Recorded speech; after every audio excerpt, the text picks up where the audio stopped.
keeps you safe? What prevents fraud? Most people you ask say, government. Government must lay out the rules and punish fraud to protect people. So, government regulates. And over the years adds more regulations. In America, we've now got 170,000 pages of rules. People think we can't live without these, but then came the internet, almost entirely unregulated, and it works. It's given us a new level of freedom. Let's call it Freedom 2.0.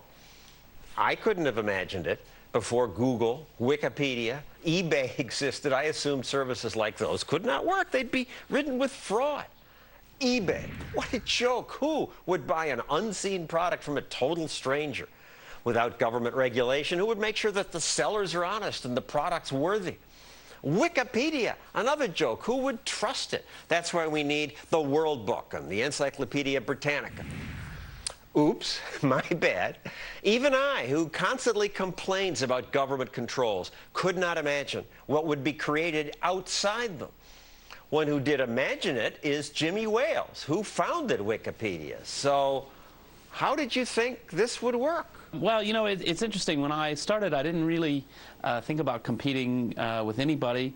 Had a neat idea and a bunch of friends, and we just started typing, really, and tried to figure it out as we went along, and had some failures and then later some successes along the way. You started first something called Nupedia, but that didn't work well. The concept behind Nupedia was that if we were going to have an internet encyclopedia, it needed to be even more academic than a traditional encyclopedia. So we had a 7-stage review process. I hired a PhD in philosophy to organize it. It was very intimidating for people to get involved, and it was a complete failure. We had stumbled across the concept of Wiki, a website anyone can edit. We started using the Wiki software, and we got more done in 2 weeks than we had done in almost 2 years. It was amazing. And then it built. All of a sudden, all these people are editing and adding things themselves, and the usage rate kept rising. And today, we have nearly 500 million people using the website every month. It's incredible. So just over 10 years, from nothing to 500 million people, one of the biggest websites in the world. And at the beginning, the stuffy establishment said this cannot work. You need editors. The former editor-in-chief of Encyclopedia Britannica said the user who visits Wikipedia is a visitor to a public restroom. Well, it's a clean public restroom, and I think that's something that's underappreciated in society. It's clean because reputation makes it clean. I mean, the premise is that you need to have paid editors. Encyclopedia Britannica pays 100 people to check the accuracy of articles. Yeah, well, what we do, we've got a huge community of people who are very enthusiastic, very eager to get things right. Do you pay those people? No, it's a volunteer community. It's a charitable project. We're organized as a charity, so we exist from donations from the general public, and all of the work that you see on the website, all of the writing is done by the volunteer community. Then how can you know who's good and who's stupid? Well, you know, the thing is, one thing I always try to remind people is that we don't consider Wikipedia to be some kind of, you know, wide open forum where you can come and say and do anything. If you come in and start writing nonsense, people will very quickly challenge you on it and say, hey, what are you doing? Do you have a source for that? Can you prove what you're saying?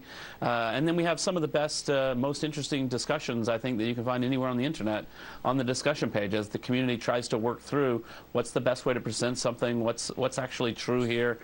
Which sources should we rely on the most? And it's a fascinating process. And it's pretty accurate. My site on Wikipedia only has one mistake, and the journal Nature compared the accuracy of scientific articles in Wikipedia versus Encyclopedia Britannica. Panels of experts in the appropriate specialty found about 4 errors per Wikipedia entry, 3 in Britannica, so not much difference. Not much difference, and that was several years ago. We hope we fixed all those errors by now. For me, one of the most amusing parts of that whole episode was when this study was being done and being carried out. As soon as it was published, some people in the community came to me and they said, Jimmy, can you get from the author the list of the errors because we want to fix them. And Britannica's response was to issue a 20-page denunciation of the study. And I thought, well, that's sort of the spirit of the times, that Britannica can't fix theirs. They already printed it and shipped it out. We're here. We just want to make it better. If it's wrong, let us know. We're happy to fix it. And Britannica, to buy the books, would have cost more than $1,000. And even to buy the CD costs $40. You're free. I mean, it's an astonishing thing that we're still not fully all the way to realizing the dream of a free encyclopedia for every single person on the planet, but we're getting closer all the time. The point of Freedom 2.0 is not that we don't need regulation. We do. It's just that it doesn't have to be government regulation. Economics professor Ed Stringham is writing a book called Private Governance. So what do you mean private? Well, most people assume that rules and regulations need to come from the state, but if we look around the world today and in history, there's lots of examples that come from markets, come from the private sector rather than from government. Like PayPal. PayPal is a great example. When they first came out, they faced fraudsters from all over the world. They turned to the FBI to try and track these people down, but the FBI had no idea who these people were. They had no idea what the technology was. So it can't work. Well, that would be the traditional theory, and in reality, PayPal realized, let's take matters into our own hands. So they developed a private fraud detection system where they would use computers to say, this might be fraudulent, and then it would send it to a human to investigate that. eBay is another example.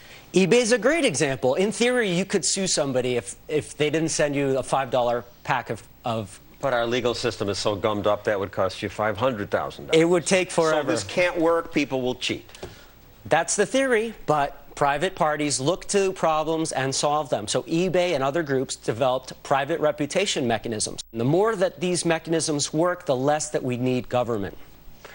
And one thing that creeps me out about it, though, is that they created all this wealth and good stuff when they weren't connected to government. Google, Microsoft, they had no lobbyists. Today, because they're big and government wants a piece, Google has 114 lobbyists, Microsoft 73. They spend millions on trying to manipulate Washington.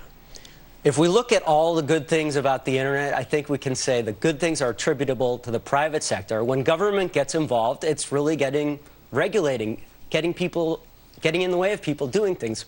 Another example of that is Minitel. Most people don't know about this, but years ago, the press said France is way ahead of America in computers. They've given every person a computer instead of a phone book. It was a centrally planned disaster. You can't have one organization planning all the things that markets can. Markets rely on so many dispersed people to invent, to try new things, and test their ideas in the marketplace. Minitel went out of business. Wikipedia, eBay still going strong. If you look throughout history, there's tons of examples of this. In the early days, government didn't understand financial markets. In the early days, they thought they were forms of gambling. Government refused to enforce all but the most simple contracts. Nevertheless, brokers figured out how to do short sales, futures contracts, options contracts, even though none of them were enforceable by law.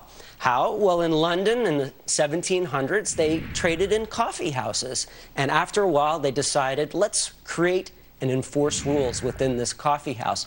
If you default, you're going to get kicked out of the coffee house, and we're going to call you a lame duck. That's where the expression comes from. That's right. The people who were defaulters had to waddle out and leave the exchange. And the coffee house, one of the first ones, became the London Stock Exchange. That's right. They set their own rules. Jonathan's Coffee House transformed into a private club, originally called the Stock Subscription Room, later called the London Stock Exchange,